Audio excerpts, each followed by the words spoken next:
कि पूरे देश में सेकुलरिज्म वहीं बरकरार है जहां आप मेजोरिटी में हैं, जहां आपकी गिनती कम होती है और वो 30% से ऊपर होते हैं, वहां सेकुलरिज्म को खतरा पैदा हो जाता है। इस सब के बावजूद भी कि हमने इतना बड़ा मुल्क बांट दिया, इतनी जमीन चली गई, हमने तो अपने आप को एक धर्म के नाम पे स्टेट नहीं बनाई। लेकिन इसी भारत के अंदर, इसी आजाद रिपब्लिक सेकुलर इंडिया के अंदर एक इस्लामिक स्टेट बन गई है। जिस तेजी से, जिस मिशन के तहत वो काम कर रहा है, उसका अंदाजा नहीं है। वो 24 आवर इसी एजेंडे पे काम कर रहा है। जरा सोचिए इस बात को। मैं इसलिए कह रहा हूं कि आप तमाम सारे यूथ हैं, इस चीज को जरा वेरीफाई करें और सवाल पूछे इस बात को, भाई, कि तुम हमें ये भाईचारे के नाम पे कब तक हमें चारा बनाते रहोगे?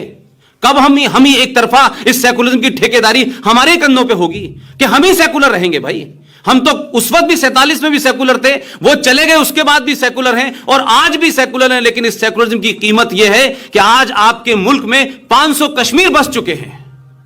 कोई प्रधानमंत्री या कोई सत्ता के शीर्ष पे बैठने के बाद आपको समझाने की कोशिश कर रहा है, तब भी आप इग्नोरेंट है। भाई, आपको वो समझाने की कोशिश कर रहा है, आप उसकी बात नहीं पकड़ रहे।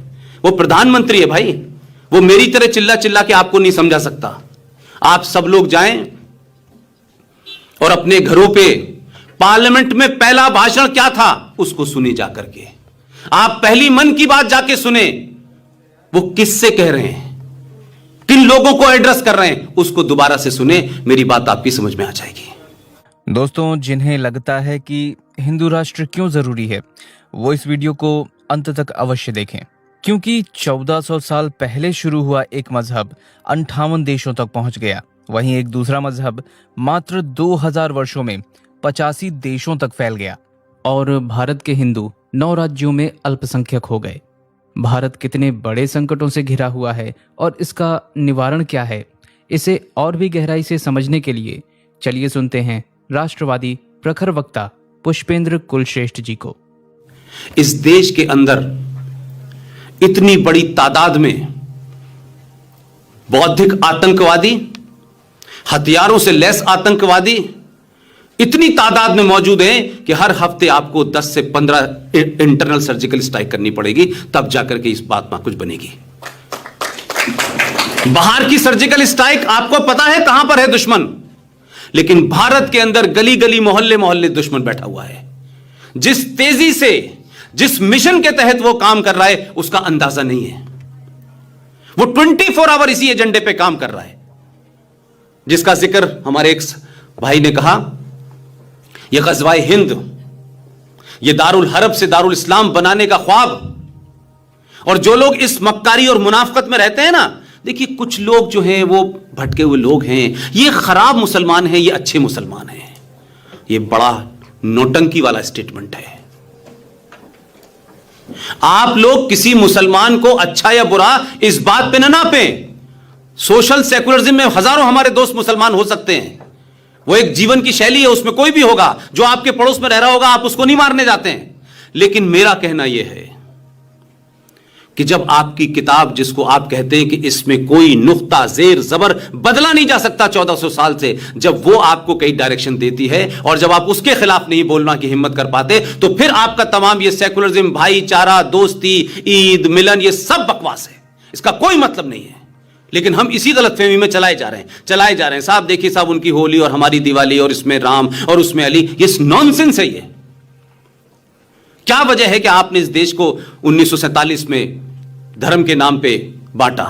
हमने तो नहीं बांटा था, हमने तो नहीं कहा था भाई। जिन्होंने बांटा, जिन्होंने मांग की, मांग तो उन्होंने की लेकिन गए नहीं, वो यही रह गए। और 70 साल के बाद आज आप उस मोड़ पे फिर खड़े हुए हैं कि आज आपके सामने संकट यह है कि क्या क्या दे दें, तो कैसे भी ये पुचकार के रखने की कोशिश हो रही है। तो पुचकारने से कभी कोई नहीं मानता है भाई। ये जो कश्मीर को आपने 70 साल में पुचकार करके कि आप 370 ले लीजिए और फिर साहब अपना प्राइम मिनिस्टर भी ले लीजिए, अपना कॉन्स्टिट्यूशन भी ले लीजिए और ये भी ले लीजिए, करते करते आज जम्मू कश्मीर के अंदर कोई आजादी की लड़ाई नहीं हो रही है, कोई आजादी की बात नहीं हो रही है, कोई बेरोजगारी की बात नहीं हो रही है, कोई भटके हुए की बात नहीं हो रही है। जम्मू कश्मीर में आज निजाम मुस्तफा स्थापित करने की लड़ाई हो रही है। यह क्या वजह है इस देश की? जो लोग ज्योग्राफिया को पढ़ते हैं, जो लोग डेमोग्राफी को देखते हैं, आप देखें कि पूरे देश में सेकुलरिज्म वहीं बरकरार है जहां आप मेजोरिटी में हैं, जहां आपकी गिनती कम होती है और वो 30% से ऊपर होते हैं, वहां सेकुलरिज्म को खतरा पैदा हो जाता है। इस सब के बावजूद भी कि हमने इतना बड़ा मुल्क बांट दिया, इतनी जमीन चली गई, हमने तो अपने आप को एक धर्म के नाम पे स्टेट नहीं बनाई। लेकिन इसी भारत के अंदर, इसी आजाद रिपब्लिक सेकुलर इंडिया के अंदर एक इस्लामिक स्टेट बन गई है, क्योंकि 70% उनकी गिनती है। इसलिए उनके संविधान में क्या है क्या नहीं है, आपके पास इतने टेक्निकल रीजन हैं, इतने कारण हैं कि इसलिए नहीं हटा सकते, कि उसलिए नहीं हटा सकते। ये करते करते हर सरकार अपना समय पूरा कर रही है, लेकिन जो जड़ पे हमला करना चाहिए उस पे हमला नहीं हो रहा। 23 मार्च 1940 को पाकिस्तान में, लाहौर के अंदर पाकिस्तान बनने की डेट और प्रस्ताव पारित हो चुका था। 1940 के बाद तय हो चुका था कि कौन किधर जाने वाला है। जितने आने वाले लोग थे वो सब पाकिस्तान से आ चुके थे। लेकिन आप जरा सोचिए इस बात को, मैं इसलिए कह रहा हूं कि आप तमाम सारे यूथ हैं, इस चीज को जरा वेरीफाई करें और सवाल पूछें इस बात को, भाई, कि तुम हमें ये भाईचारे के नाम पे कब तक हमें चारा बनाते रहोगे? कब हम ही एक तरफा इस सेकुलरिज्म की ठेकेदारी हमारे कंधों पे होगी कि हम ही सेकुलर रहेंगे? भाई, हम तो उस वक्त भी 47 में भी सेकुलर थे, वो चले गए, उसके बाद भी सेकुलर हैं और आज भी सेकुलर हैं। लेकिन इस सेकुलरिज्म की कीमत यह है कि आज आपके मुल्क में 500 कश्मीर बस चुके हैं और आप जब कोई बात कहते हैं तो या तो आपको आरएसएस का एजेंट बताया जाता है, या विश्व हिंदू परिषद का एजेंट बताया जाता है, या राइट विंगर बताया जाता है। यह कह के आपको अलग थलग करने की कोशिश की जाती है। तो मैं कहता हूं कि अगर कुछ लोग मुझे राइट विंगर समझते हैं, कुछ लोग आरएसएस का भी समझते हैं, जो कि आरएसएस वाले मुझे नहीं समझते अपना, लेकिन अगर वो समझते हैं तो भी मैं कह रहा हूं, हिंदुस्तान में आरएसएस का एजेंट होना ज्यादा अच्छा है लश्कर तोयबा के एजेंट से। किसी को कोई चिंता नहीं है इस देश में, किसी को कोई लेना देना नहीं है, सेकुलर लीडरों को भी नहीं है और उन मुसलमान मुनाफिकों को भी नहीं है जो सुबह से लेकर शाम तक हिंदुस्तान की मेजॉरिटी से कहते हैं कि हम तो सेकुलर हैं और आप सेकुलर हैं। लेकिन यह सेकुलरिज्म अलग है कि हम तो मुसलमान रहेंगे, हम तो कुरान की बात मानेंगे जिसमें लिखा हुआ है कि स्टेट का कोई कंसेप्ट नहीं है। इस्लाम में नेशन स्टेट का कंसेप्ट नहीं होता कि ये नेशन है, हम इसके अंदर ही रहना है। इस्लाम के अंदर दुनिया के किसी कोने में अगर कोई मुसलमान रह रहा है तो उनकी पहली जिम्मेदारी उस मुसलमान के लिए है। वो आपको मूर्ख बना रहे हैं और आप मूर्ख बने चले जा रहे हैं, लगातार चल रहा है। सियासी लोग तो समझ में आता है कि उनकी पार्टी वार्टी का चक्कर होता है, वोट लेना है, लेकिन आपको किसी का वोट नहीं लेना भाई। आप हैं तो ये देश है, नेताओं से कोई देश वेश नहीं है। नेता आएंगे चले जाएंगे, सरकारें आएंगी चली जाएंगी, लेकिन समाज की चुप्पी जो है वो उन लोगों को ताकत दे रही है कि लगातार वो आपके ऊपर हमला कर रहे हैं, लगातार आपकी जो पूरी सोच है उस पर हमला कर रहे हैं। लेकिन हम ये सोच रहे हैं नहीं कुछ ऐसा है, कुछ ऐसा करेंगे, घर वापसी करेंगे, ऐसा करेंगे, वैसा करेंगे। ये तमाम फ्यूटाइल एक्सरसाइज आप कर रहे हैं। आप किस गलतफहमी का शिकार हैं? आप सच को सच कहने की हिम्मत जुटाइए। और किससे डरते हैं आप? और आप अगर भारत में नहीं कह पाएंगे तो क्या अजरबैजान में जाके कहेंगे आप? और कौन चीज से आपको रोकती है भाई? मुझे तो किसी ने नहीं रोका। लोग मुझसे कहते हैं आप ऐसे से बोलते हैं। मैंने कहा कि चैलेंज है कि जो बोल रहा हूं कुरान के सिलसिले में वो मुझे बताएं कि मैं गलत कह रहा हूं, सच कह रहा हूं। और तय करें कि कितने कुरान है। पहले तो 1 कुरान है, 2 कुरान है, 4 कुरान है, 6 कुरान है। और कौन सा कुरान मानेंगे आप? मक्का का मानेंगे या मदीने का मानेंगे? तो मुझसे सवाल करने वाले लोग, मुझे गालियां देने वाले लोगों से मेरी विनती है कि गालियां सबसे आसान काम होता है देना। तर्क की बात करो, तर्क की। हम उस सभ्यता के लोग हैं जहां हथियार नहीं उठाए जाते थे, जहां तर्क चलाया जाता था, जहां लॉजिक की बात की जाती थी। आप अपनी पहचान को खो गए हैं। तो जो मैं कभी मैं था 2-3 दिन पहले अहमदाबाद में, वहां भी मैंने लोगों से कहा, कोई प्रधानमंत्री या कोई सत्ता के शीर्ष पे बैठने के बाद आपको समझाने की कोशिश कर रहा है, तब भी आप इग्नोरेंट है भाई। तो जो इनसे पहले आए थे उन्होंने जिसको जो समझाया वो किया, आपको वो समझाने की कोशिश कर रहा है, आप उसकी बात नहीं पकड़ रहे। वो प्रधानमंत्री है भाई, वो मेरी तरह चिल्ला चिल्ला के आपको नहीं समझा सकता। आप सब लोग जाएं और अपने घरों पे पार्लियामेंट में पहला भाषण क्या था उसको सुनी जाकर के। 2 ही 3 लाइन आपके काम की हैं, आप समझ जाएंगे कि मैसेज कैसे दिया जाता है। आप पहली मन की बात जाके सुने, वो किससे कह रहे हैं, किन लोगों को एड्रेस कर रहे हैं, उसको दोबारा से सुने, मेरी बात आपकी समझ में आ जाएगी। मैं कहता हूं जो लोग रिटायर हो गए हैं, जिन्होंने जीवन में सब कुछ कर लिया है, और वो तमाम सारे लोग के वो जानते हैं कि फौज में हथियार चलाए जा सकते हैं, लेकिन आज फौज के हथियार से ज्यादा इस समाज में जो शब्दों का हथियार है वो मैं आप सबसे चाहता हूं कि आप लोग सब वो चलाएं।